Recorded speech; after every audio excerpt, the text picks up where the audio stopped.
Hey, if you're watching this course, it's probably because you're taking our introduction to CPR and first aid. So, really important, take notes, take lots of notes, and know that this is the beginning of learning how to respond in emergencies in a child care setting or anywhere where a victim might present themselves in front of you. So, take notes, present them to your director. We'll give you a certificate for the introduction to first aid and CPR.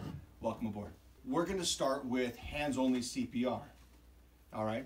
We're going to cover adult, child, infant CPR. We're going to talk about AED and how to use an AED. And then we're also going to talk about some basic first aid. And inside of all of that, we'll intermix some situations that you might come across to in a child care setting. So, hands-only CPR. What are we doing when we're applying CPR to a victim? We are taking the place of the heart's natural ability to pump blood throughout our body. When we do that, form is important, so let's get right into that. So we want to focus on a rhythm of between 100 to 120 compressions per minute. The best thing to do is you reach over your victim and you find their armpit. Okay, come across to the center of their chest, and that's where you go. So it's not so much direction of nipple line or right above the transverse process or the xiphoid process rather. It's find the armpit, come across. Okay, so typically you're gonna lace your fingers together. You'll probably use your dominant arm on the bottom. Okay, in your top arm, typically you're gonna lace your fingers, but you're gonna find whatever works most comfortable for you. Okay, we're gonna compress the chest. How far are we gonna compress the chest? Approximately 2 inches, or no, we're gonna compress the chest to 2 inches or approximately 1/3 of the depth of that chest for an adult. So 2 inches or approximately 1/3 of the depth. So find the armpit, come across the top, and you wanna lock your arms. Okay, you don't want to try to use your arm muscles. You want to be able to use your torso to compress that chest. Okay, and we want to do 100 to 120 compressions per minute, which is the same as, we want to go to 2 breaths and then right back to compressions. Okay, so you're welcome to use your mask if you'd like, but if you're not sharing, it's your mannequin, feel free to omit the mask as well. One of the reasons you would do hands-only CPR in a real situation is what? To connect, get their disease. If you don't have a way to protect yourself, let's assume you do. You may have some kind of a one-way breather or a pocket mask, and that would be suitable where air will go in and won't come back up. So again, let's just go to technique right now. Let's go 30 compressions, 2 breaths, 30 compressions, 2 breaths, and we'll stop. Head tilt, chin lift. Make sure you cover the nose. Did everybody get the chest to rise? Yes. And you can see that chest rise out of the corner of your eye, yeah? And practice counting. Count for yourself. 1, 2, 3, 4, 5, 6, 7, 8, 9, 10. What happens if the air doesn't go into the chest? Go right back to compressions. Okay? They might be dead. Well, if the air doesn't go into their chest, it's because there may be an airway obstruction. Maybe they were a choking victim. Okay? Or maybe you haven't opened their airway enough. You okay? Maybe you forgot to plug their nose and now it's coming out their nose. Are you okay? Below. A lot of other stuff, maybe. No. Since we've kind of covered some technique, and let's approach our victim. Okay? First thing you want to do when you approach your victim is make sure the scene is safe. An unsafe scene might be an auto accident where traffic is still moving. Okay? Electrical lines down. Fire. A risk of explosion. Okay? And so if it's unsafe, call 911. Get EMS there. Okay? If you were to come into a situation in a classroom where a child goes into cardiac arrest, remove the other children. you know, you're going to take care of that child and just move everybody else. Do not try to move that child, you know, out of their situation.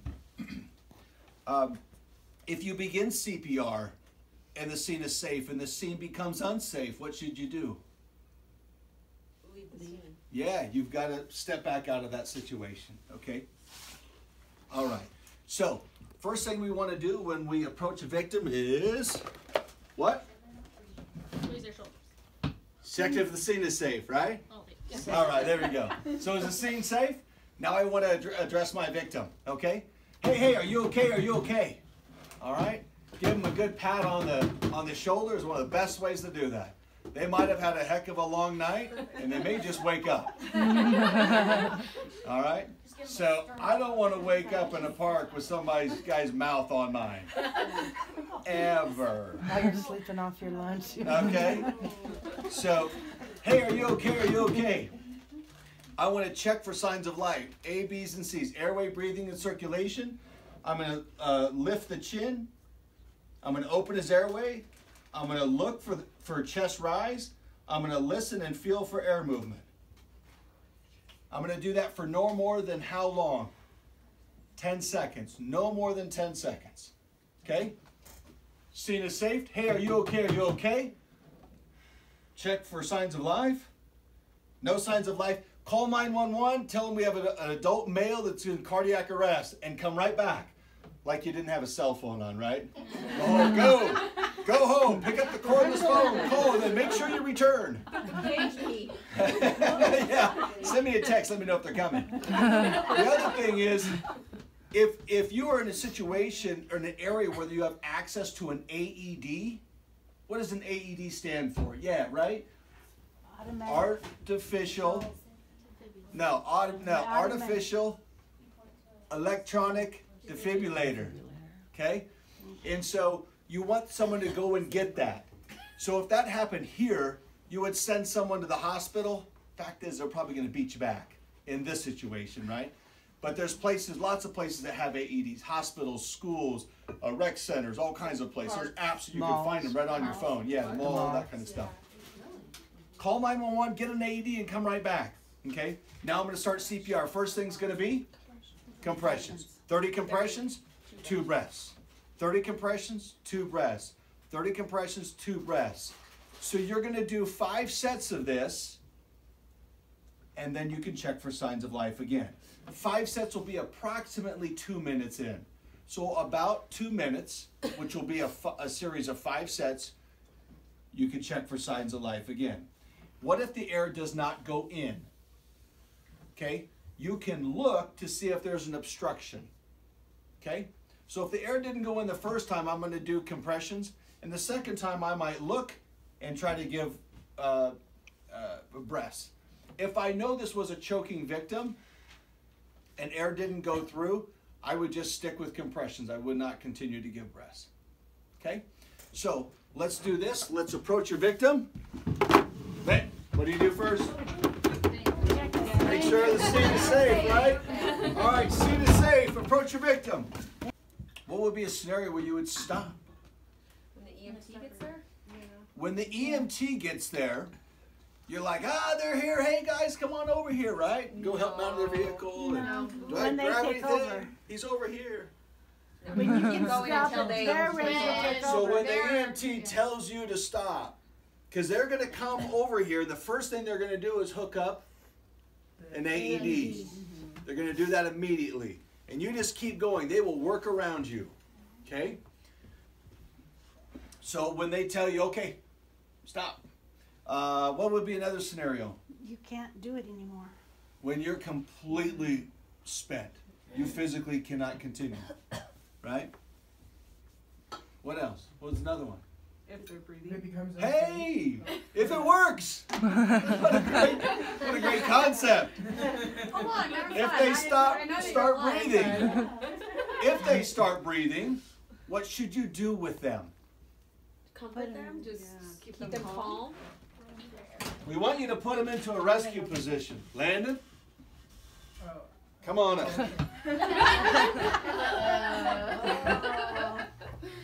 Lay down, please. Okay. Now to make this a little bit more authentic, stop breathing. Perfect. All right. So I'm performing CPR here, and all of a sudden, he starts to breathe. Okay? One of the first things he's going to do, Vomit. almost certainly, is vomit. I want to get him off his back and onto his side. So I want to put him in a rescue position. Okay? So I'm going to bring him toward me. I'm going to get this thing out of the way. So I'm going to put this one up. Okay? I'm going to take this far knee. This is going to be my kickstand. So I'm going to bend that here. Okay? And I'm going to take this across, and that's going to be another kickstand. And I'm going to put it right here. So I've got two little triangles that he's going to kind of hold him up in a comfortable position. Okay? And then I'm going to grab him here, grab his belt, and I'm just going to roll him over nice and easy. Okay? And theoretically, he'll be right there. Okay? So if he vomits, he's not going to aspirate on it. Got it? Lay down again. Arm down. Arm down. Stop breathing. Seriously, you need to hold your breath. Perfect. He starts. Arm up. Knee up. Across his chest, and then roll him over. You got it. And that'll kind of kickstand there. All right. Ta-da! Good job. Yeah.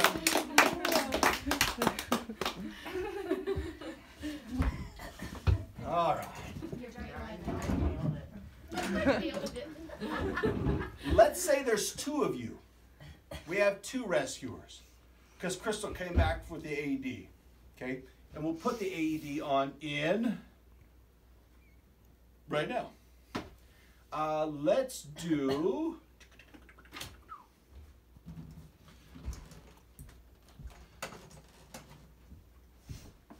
all right, so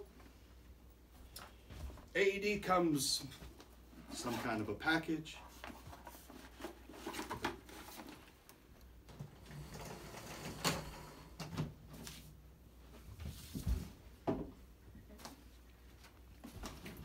All right. Okay, the very first thing you do with an AED is plug in the pads before you do anything. Plug in the pads first before you turn it on. Okay? So this one and many will have two different size pads. This would be for an infant. This would be for a child or an adult. Okay? A child or adult, a child would be considered someone over the age of 8. Between 8 to 18, or someone that is of the size of someone. Oh, excuse me, from 1 to 8, from 1 to 8, 1 to 12, 1 to 8. 1 to 8, yeah. And then an adult would be someone that adult would really consider puberty stages. Okay, so that 8 to 12. Okay, so these tell you exactly where they go. This says top of the chest. This says down here. Okay. So first thing you're going to do is plug it in. Okay. And the next thing you're going to do is turn it on. I don't think you're going to do that yet. Let's plug it in. Let's put the pads on first. Okay. All right. So these, take off the sticky. Take off the shirt. There's no, how do you say it? There's no modesty in medicine. Okay? So, if you have a hairy victim, okay, a lot of these will come with 2 sets of pads. You could do like a $70 wax job, stick the first set on, pull it off. Second set goes as well, okay? If a lot of them will have a razor in them as well, so you could shave that so it has a good contact, okay? So. What's that? Well, I'm saying if it's a hairy beast, they need to get good contact. Gotcha. So okay? It's worth taking the time to. Yeah, I sure wouldn't. I want to die over a hairy chest. That would suck. I mean, that would really suck. Would you say you'd die to see a hairy chest? No, I said that. Well, hair is great, but it would suck. It would suck to die over your hairy chest. Right? That's not good. All right. He was too hairy. I couldn't do nothing. I mean, Very first thing you do is what? plug it in. Plug it in. Next, Turn it on. we're going to put it on, okay? So this pad is going to go down here. This pad is going to go up top. What is in between? The heart. The heart, okay? Let's say that this is a really small child or an infant, okay? You need to be able to fit your hand in between the pads, okay? So if this was an infant, you certainly couldn't put two pads on there, could you? No. No. So you put one in the front and one in the back, okay?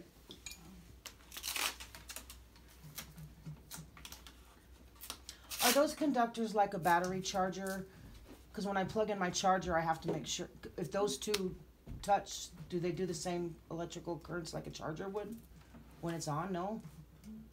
Does it do? No, because it's not going to send a pulse to these pads unless it has a heart that is shockable. Okay, so it is not live. Okay? The wires and all the... No, it is not live until it finds a shockable heart rhythm. And Okay? then, but like, so like one of them's positive and one of them's negative, and so that's why you need the heart in between, because it's going to flow through. Is that Correct. Okay. Electricity is going to travel between these two pads. Yeah. At a can't tell you how many. Like they say that a taser is like 80 joules or something like that. Does anybody know? Anybody get tased lately? Anyone? Landon? Anyone? This is like 10 times that of a taser. Oh wow. Okay, so when they say stand clear, it means stand clear. All right, plug it in, put the pads on. If someone is performing CPR, you continue through that process while the other person is putting pads on. Okay? What if they have a... Then you're gonna turn it on. Analyzing rhythm. Everyone stand clear. Stand clear. So that you stop at that period, it'll tell you whether it's a shock or not. Advised. Okay? Charging. So Everyone stand clear. at that point, you're gonna push the shock button. Everyone stand clear. Push the shock button. There we go. Shock delivered. Begin 5 cycles of CPR. And you're gonna continue. Okay? What if they have a pacemaker? Yeah. So if they have a pacemaker, I know the answer to this. I have to dig in my library though.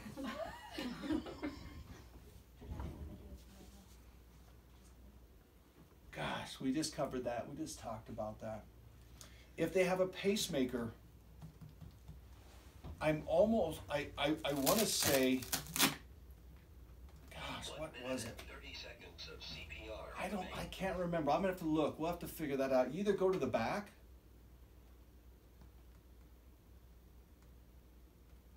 Man, I can't remember.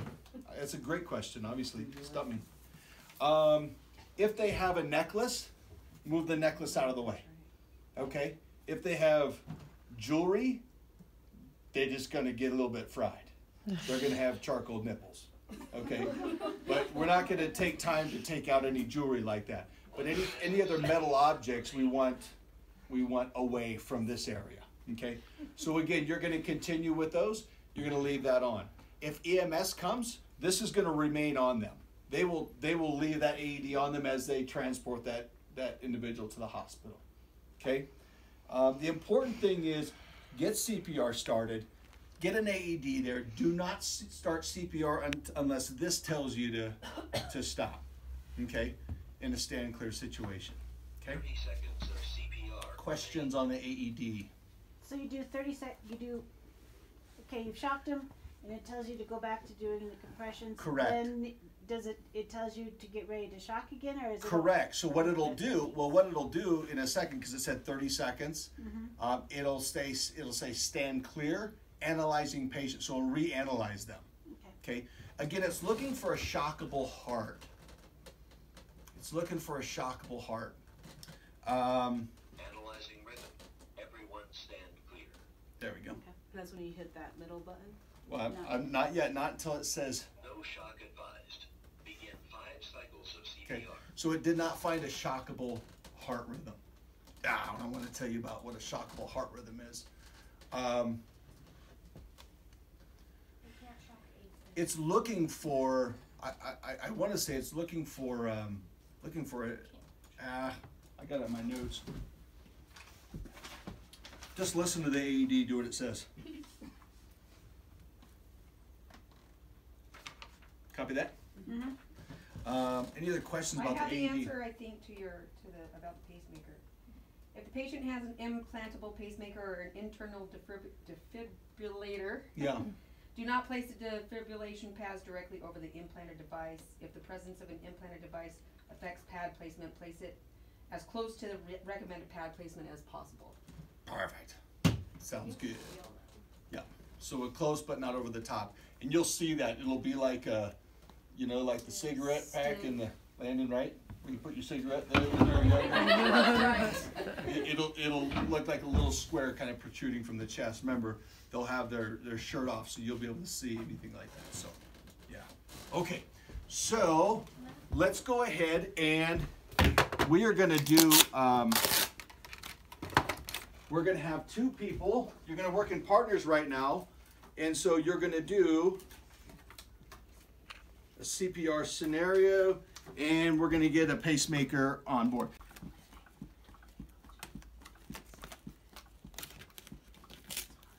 Good. Great job. Analyzing rhythm. Everyone stand clear. Everyone clear? All clear. What did it say? Charging. It said, Everyone stand it said clear. shock advised. Wait. Oh, that's right. Everyone stand clear. Push the shock button. Shock delivered. Begin 5 cycles of CPR. 1, 2, 3, 4, 5, 6, 7, 8, 9, 10, 11, 12, 13, 14, 15, 16, 17, 18, 19, 20, 21, 22, 24, 25, 26, 27, 28, 29, 30.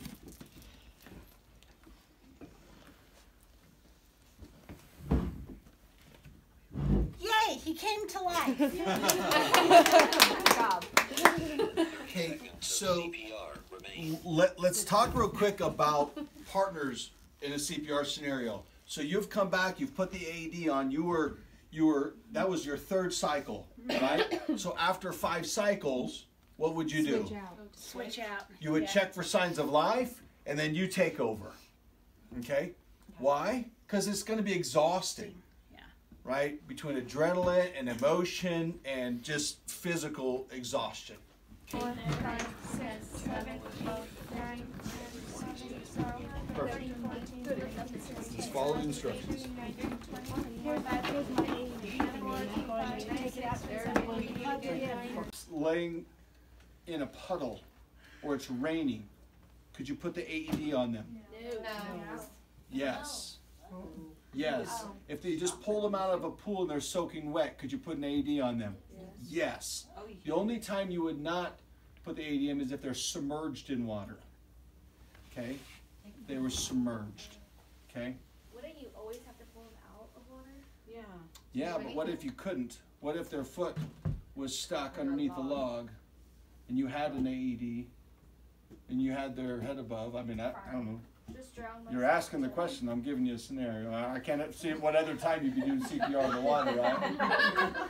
But I mean, as a rescue swimmer is trained to perform CPR in the water. So you can do CPR with someone in the water. You can give breaths. It's been a few years, like 30, since I took my lifeguarding, but that was a discussion then. I was, when I was 18, I was on a fire department and had the opportunity, the unfortunate, to perform CPR twice. So, yeah, when you get to, and I went through a first responder, it was first responder, then you went to EMT and paramedic, and that was what I was going to do when I was young. I was going to be a paramedic. And so, yeah, that's that. Okay. Man, you wouldn't believe this. We're doing great. Okay, so we've talked about adult CPR. We've talked about AED. Let's do child CPR. Okay? The difference is, so for an adult we do 2 inches, or approximately 1/3 of the chest, depth of the chest. For a child we do 1.5 inches, no, approximately 2 inches, or 1/3 of the chest. So literally it's 2 inches for an adult, approximately 2 inches for a child, same, 1/3 of the chest. Let's jump to a infant. What would it be for an infant? Anyone want to take a guess? And then? Approximately 2 inches? 1 inch, 1 inch. or 1/3 of the chest. Okay? All right, you have a child in front of you. Assess, go. 2 sets of 30.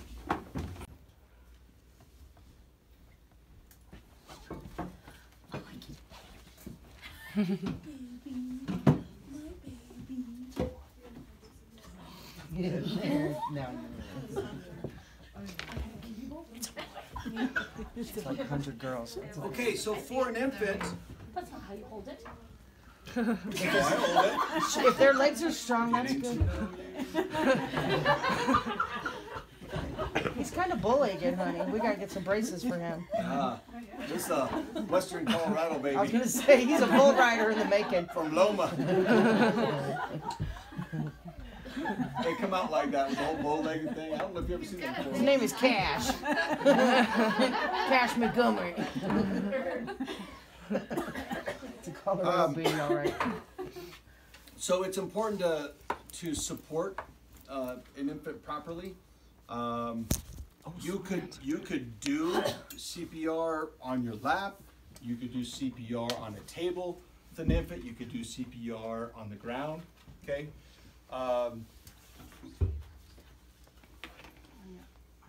Nothing changes except for form and depth of compression. Okay. So, baby, are you okay? Are you okay? Hey, call 911. Look, listen, and feel. Well, I'm gonna look, listen, and feel first, right? Yes, we have a baby. Same thing. With an infant, use a couple of fingers, okay? And it doesn't take much, does it? Okay. When you give breaths, you're gonna seal around the nose and mouth. Okay. We don't want to hyperextend that baby. We want to open up that airway a little bit, but we don't want to go past vertical. Okay. We don't want to go too far. 30 compressions, 2 breaths. 30 compressions, 2 breaths. Fingers, 1, 2 fingers, probably 2. Okay. Make sure we count. When we give breaths, look for that chest rise. So when we give a breath on an infant, we're really looking for a puff, right? Very small lungs, we're looking for just a puff. Right away, you want to go give aid. In a setting here, and we had a child, 2 different children in our preschool classroom years ago, choked that needed the aid of a staff member. It was the same staff member both times, and this happened within a 3-week period. Oh my goodness. Yeah, it was like probably string cheese once and a grape another time. Okay? And I mean, it was just quick. It was pop, pop, pop, and boom, it went out. It was that fast for them. Okay? But I would say at the moment you realize it's not coming out easily or quickly, yeah, have someone call 911. You bet. What if you're You by bet. yourself? That's a tough scenario. If you're by yourself, then I'm gonna continue to do back blows and Lots of, if they're abdominal little, thrusts. you can take them with you. Well, but here's the thing you also have is to that stop what you're if doing I'm then alone, to call yeah, I don't know about you, but my wife doesn't let me out of the house without my phone, kind of like my dog tag. So hit 911, put it on speaker, and do your thing. How often are you without cell reception? And if you're somewhere when you're without cell reception, or if you're talking about, without without blood circulating through the body, and, you know, and feeding the brain, you know, 6-10 minutes before, you know, that brain starts to lose some function or starts to die. I don't know. Things Typically, when you call, isn't one of the first things they ask? Have you started Sure. administering CPR? Sure, you bet. Let's talk about choking. We only have to talk about choking infant, but let's talk about choking child and choking infant. So, if a child is choking, if they're the universal sign for choking is everyone. Well, I don't know about the whole. Yeah. Could you do that one more time, just in case that is? Recorder. Someone just snap a picture of that. Recorder. We're gonna put on our international sign of choking. Anne's like. Were you fanning yourself? It was just, I don't know. It was good though. It was good. I wish y'all could have participated in that. So it's here. If a child or an adult is moving air, you want to encourage them to continue. Keep coming, okay? Once they stop moving air is when you want to begin with back blows and abdominal thrusts. Landon, come on. Let me spit out my cough drop here. Oh, no. That'd be a great one. Actually, just Launch get it, partially. suck it in. And then it'll be perfect. Here, I got it. Launch it across the room. All right, so you know, maybe he's at the lunch table or something like that, and he starts coughing. He does this. And he's trying to move air. Are you okay? Are you choking? Can you cough it out? Okay. If he's moving air, I'm going to encourage him that once he stops, we go, hey, I'm going to help you, okay? And I want to lean him just slightly forward, okay? I do want to put my leg underneath his, okay? If he goes unconscious, where is he going to go? Down. Go completely unconscious. Just lose yourself. Okay, I'm going to catch him on my leg, right? And then I'll be able to slowly help him down to the back, protecting his head most importantly, okay? So, all right, just lean forward a little bit. And I just want to direct some back blows right here. Okay, I want to try to, you know, punch a nail from the back right out of his mouth, right? That didn't sound violent at all, did it? Just think of Jesus Christ in the cross, right? Just drive a nail right through right there. All right? So I'm going to do 5 back blows, and then I'm going to do 5 abdominal thrusts, okay? I'm going to find his belly button. I'm going to make a fist. Okay, that thumb is going to come here. This is going to go over the top, and I'm going to go up and in. Okay, up and in 5 times. Doesn't come out. I'm going to do 5 back blows. Okay, 5 abdominal thrusts, 5 back blows. If he starts to move, slap him a little bit, get him back in shape. Where on the back exactly is it supposed to be? So between the shoulder blades, right down just a little, down a hand's width maybe. Okay. He wasn't turned around. Can I borrow you for a second? So face that way. So lower than the armpits? So her arms are naturally going to be probably grabbing her throat. So just arms across the chest. Well, I'm going to bend her forward a little bit, hand between the foot between the legs, and here. So between the shoulder blades, down slightly. Okay. And again, these here are just up and in. What about a pregnant woman for CPR? Normal? Would you do chest compressions? Yeah. Yes. Right? We're doing chest compressions. We're not down in the abdomen area. For the choking, for like the ones and the twos. So the ones and the twos. So choking, you have an infant or a very small toddler. Okay?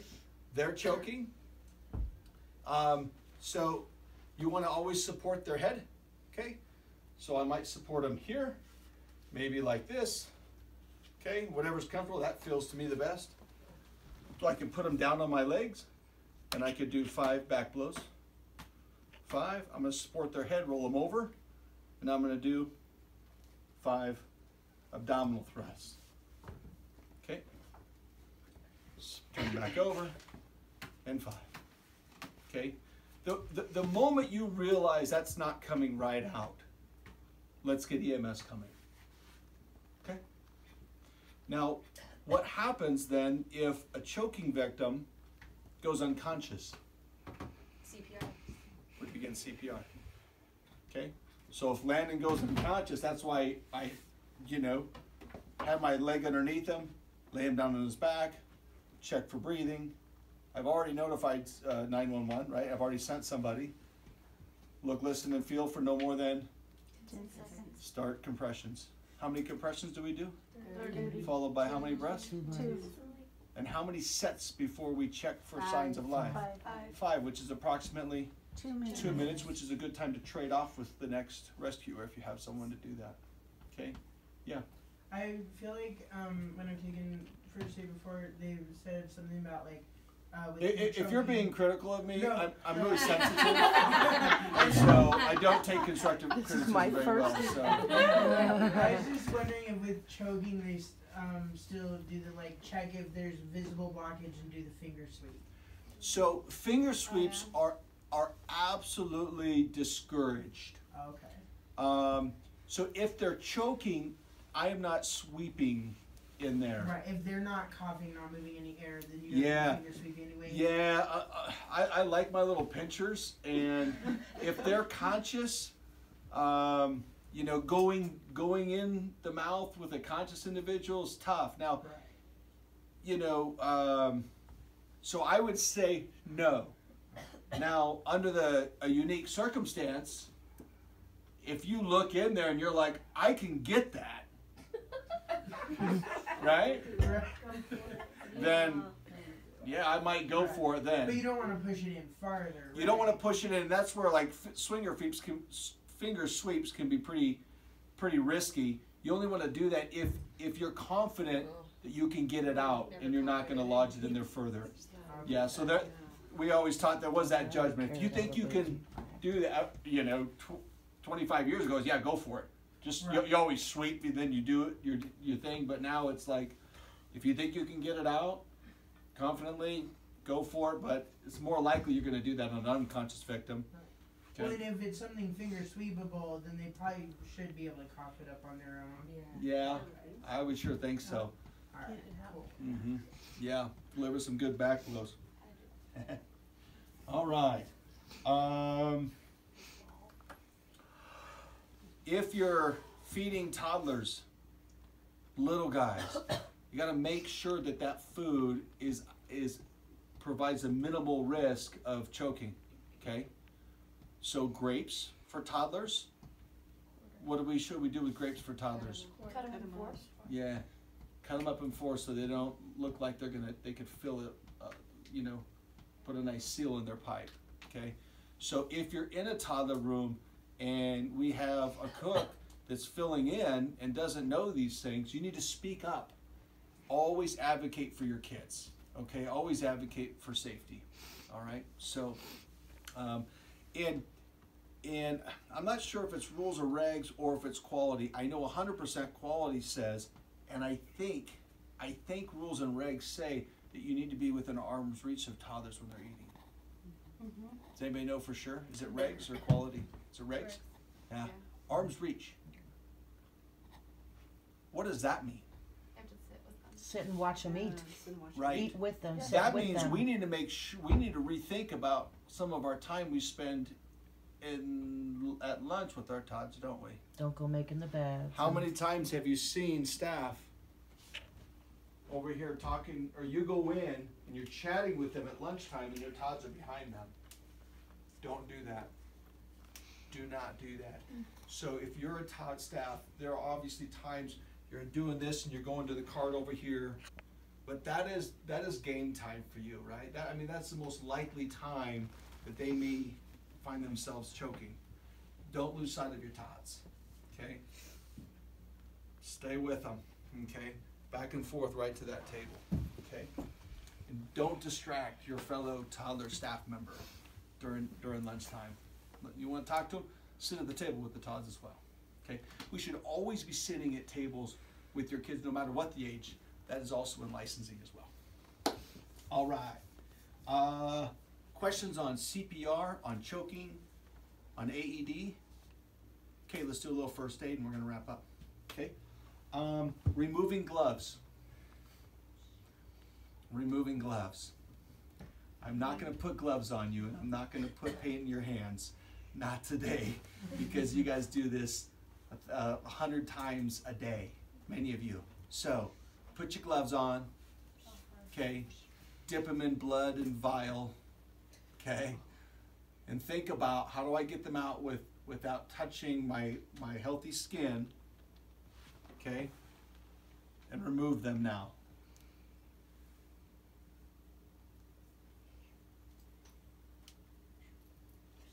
And throw them over your shoulder. Yeah. So yeah, just remember. I mean, we had a child in this classroom. It's been probably over 10 years ago. That had hepatitis. Okay, know that, and this was a beautiful young child, maybe 7 or 8. Parents do not have to disclose that to you, to us. Okay, and he contracted hepatitis from a parent in an auto accident that died. So he lost his mother in an auto accident, and he contracted it.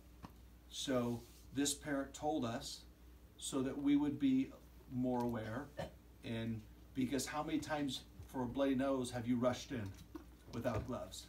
Do we do that? Yeah, for these precious little angels, we do sometimes.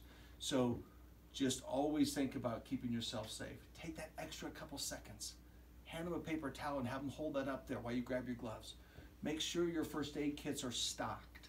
Make sure you've got a box of gloves in your room and you know where there are. Okay? So, all right.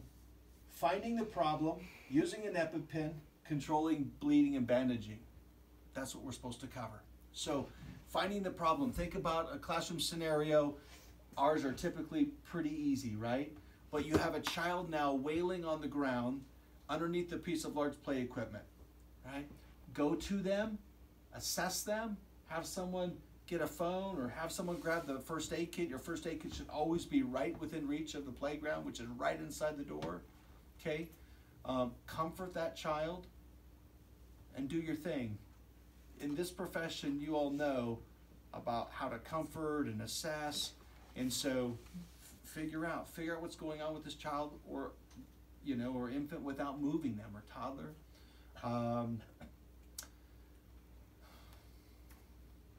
That's it. Okay, assessing the child.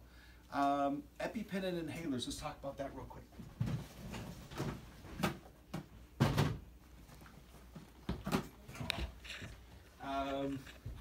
An inhaler, because we have them.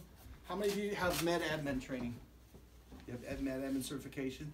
And if you have that, that's good for 3 years. Then you need to be delegated annually. So you got to make sure you're watching your delegation dates. Admin will help you out. But as that comes up, look and see where Candy's going to be. We'll try to be putting, we'll probably put Candy on the schedule. We should put her on the staff schedule so everybody can see where she's at.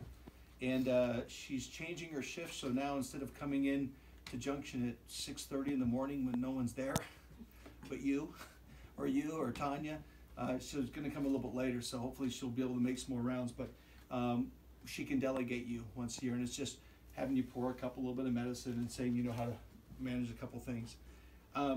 Just know that if you, with First Aid CPR, you can administer an inhaler. You don't have to be med admin trained in our center to do that, okay? You can also administer an EpiPen. You don't have to be med admin to do that. Those are life-saving devices. Oh, it's in our delegation packet. Who would know where that might be in the office? Like one of our kids? Yeah, like a trainer. Oh. I've got a trainer in the office. Yeah, you can grab me an EpiPen, a real one. That's fine. Doesn't hurt that bad. Can you grab me one? Seriously. No, I am serious. We're in the office. I could go look for it. Well, it's in the kitchen. Kitchen and med cabinet, yeah. And in the office, we usually have a little pack somewhere. I don't know. Okay, so real quick, an inhaler. If a child needs an inhaler, they can carry them with them if they're like school age. There is a permission document to be signed by the parent, and I think by the kid too, just about the responsibility of carrying an inhaler, but they're allowed to carry it with them. A small child that needs an inhaler, there's a couple types. There's a rescue, there's a maintenance inhaler, thank you. And simply put, you're gonna shake it up real good. You're gonna give it a little, you can prime it 1 or 2 times, okay? And then ideally, put it in front of their mouth. A lot of them will have a spacer or an app to help hold the medication, because they don't always take it all the way in the first time. The ideal way to do it is to look up at the sky, tip it up so the airways is down so it gets a little bit further in, and seal their lips on it and give it a puff. And then let them process that, and then do it one more time. Okay? Questions, thoughts, comments? Someone with lots of experience want to say anything? I have a question. Yep. So if a kid is like having what looks like an asthma attack, but we don't have like an inhaler for them or on record or anything, Okay. what would we do? Would we try it like? So what would be some symptoms of a child that's having an asthmatic attack? Wheezing. Wheezing? Discomfort.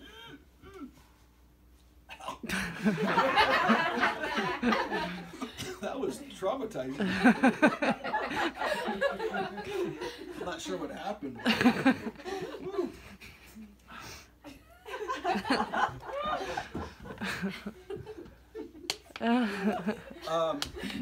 So wheezing would be one. What else? Coughing. Coughing?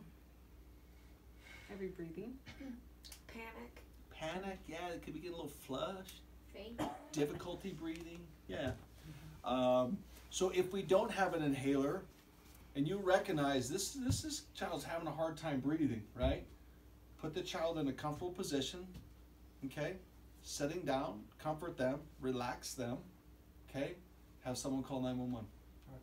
Also, if you have a brown paper bag for them to breathe in. Yeah, you put it over their head. No. And you put a little breather for, and it just helps them relax. 'Cause they're like, oh.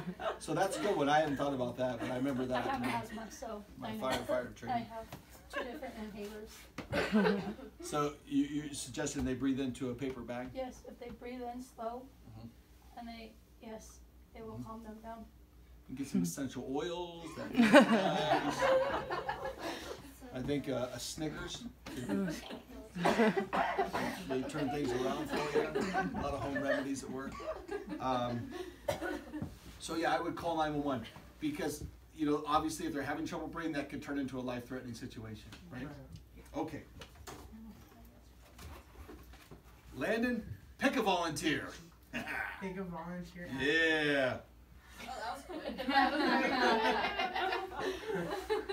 So some EpiPens are very different these days.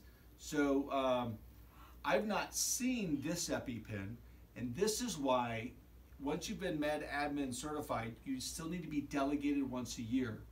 You specifically need to be delegated for each child for their particular item, like an EpiPen or inhaler.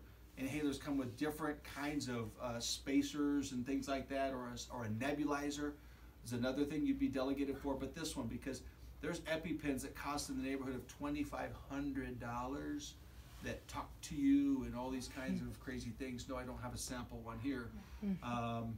But in that way, you get familiar. This looks like this must be some Benadryl. Yep. And whoops.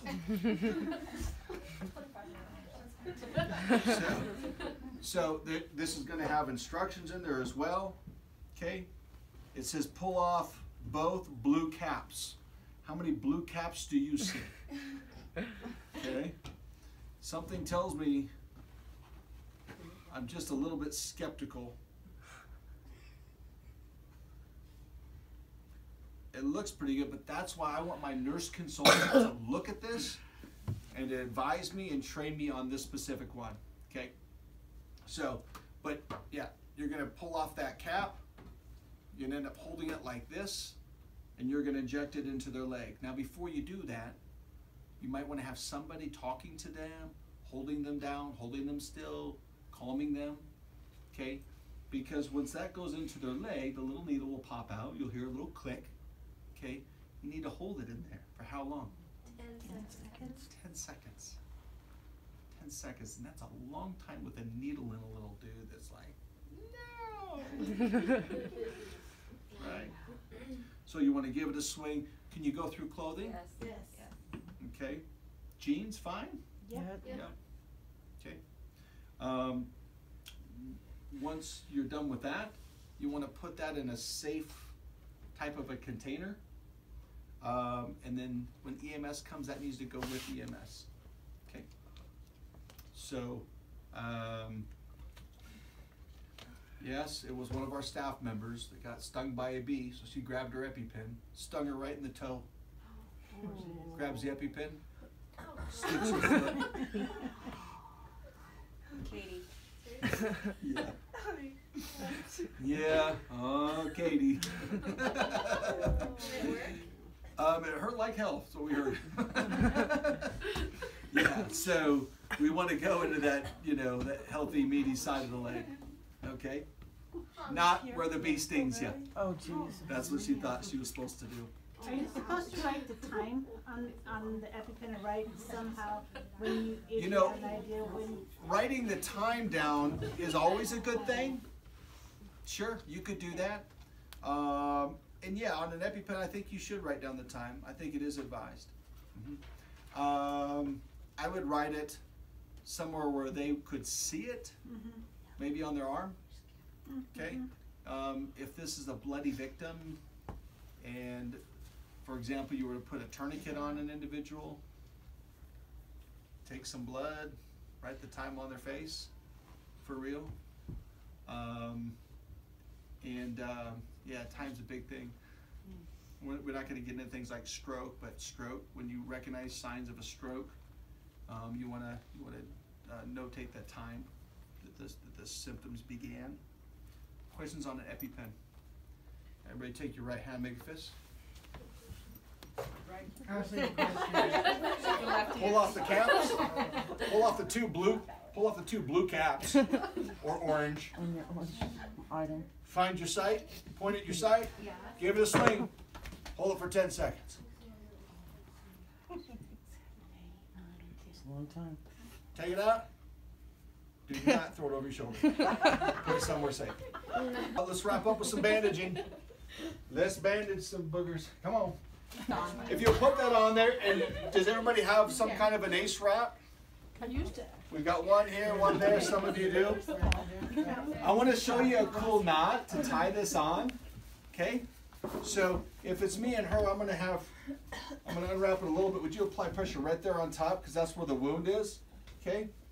And I want to secure that on there, right, so we could travel or what have you, okay? So I'm going to create two ends, okay? So I'm coming this way, go past and come back. And now I can tie a knot right over the top and hold it in place. It's way better than trying to tuck. So IQ test, see if you can figure out how to tie that knot. This way. Yep. No, I'm sorry. Go past this way. There it is. There it is right there. Do you see that? I can tie. Yeah. I did it. Well, because. And I can't stop the bleeding. So now it's time to apply Tourniquet. tourniquet. Say tourniquet. Say hurt like hell. I'm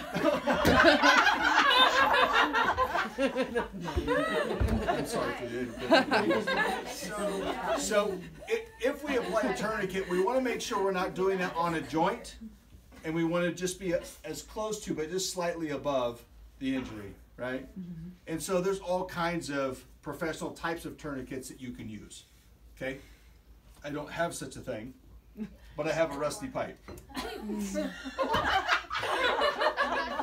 So sometimes you might just have to figure out how to get creative. Maybe. See if we can do it. Would you mind helping me with that other hand that's doing nothing? So, okay. So if I turn it, I bet it will tighten, won't it? Is that tightening a little bit? No. Blood squirting everywhere. There we go. And now I can take the extra ends here and tie that down, right?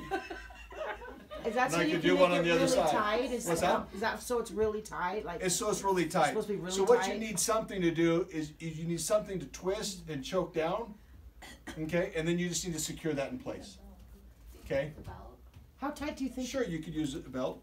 I'm So sorry? How tight would you? That'd be where the You know, thing in your you head. can't How tight? About as tight as you can get It's it tight. is the clinical way to do that. Is it? I mean, you need to prevent blood from continuing.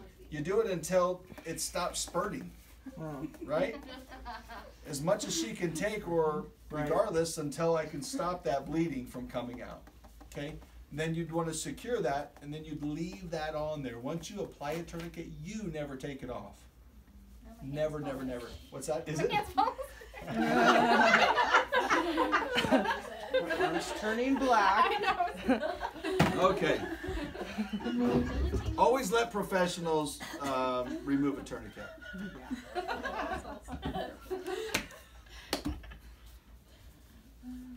When it comes to what we do in our centers with our kids, it really comes down to being attentive, providing good supervision, understanding risks. Right now we have risks outside, greater risks than other times. One would be ice. We have more kids that are going to fall now and in the next couple months than all the other kids throughout the year outside. If it is icy and slippery on the pavement, you've got to get here early and you've got to go and shovel it off. If I or Austin or Shad or someone wasn't here to do that, you've got to do that and make sure that's going to be safe for them to go out on.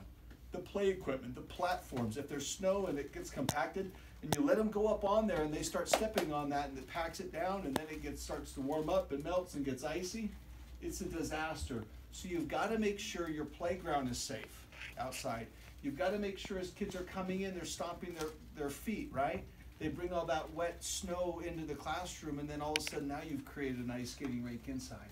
So really watch your weather, especially in the cold season, that we're getting out ahead of that, okay?